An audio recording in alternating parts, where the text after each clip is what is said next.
Essa profusão de imagens, essa dramatização, produzindo emoções, enganando os corações, e os fiéis eletrizados choram, gritam por milagres.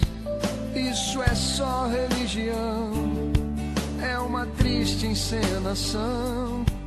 O devoto escadinha, antes de assaltar alguém, fazia o sinal da cruz e depois dizia amém.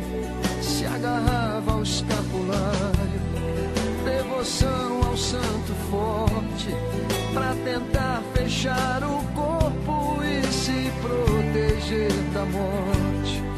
Essa fé não é cristã, essa fé é fetichista, essa fé engana o povo e faz da gente um vigarista. Isso é só religião, produzindo emoção, pra lucrar, pra entreter e enganar o coração.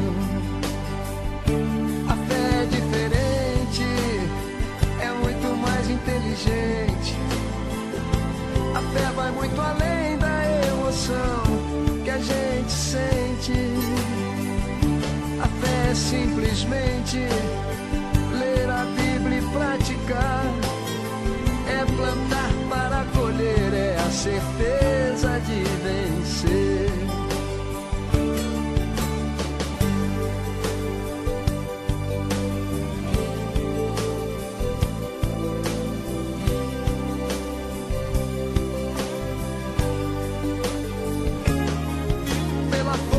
Da emoção se reúne a multidão, cada um sente uma coisa, chora, grita, cai no chão.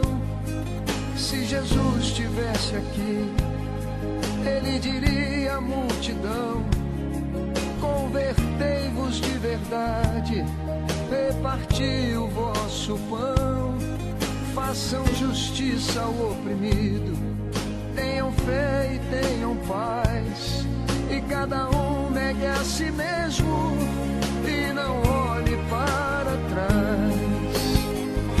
A fé é diferente, é muito mais inteligente. A fé vai muito além da emoção que a gente sente. A fé é simplesmente ler a Bíblia e praticar. Plantar para colher, é a certeza de vencer.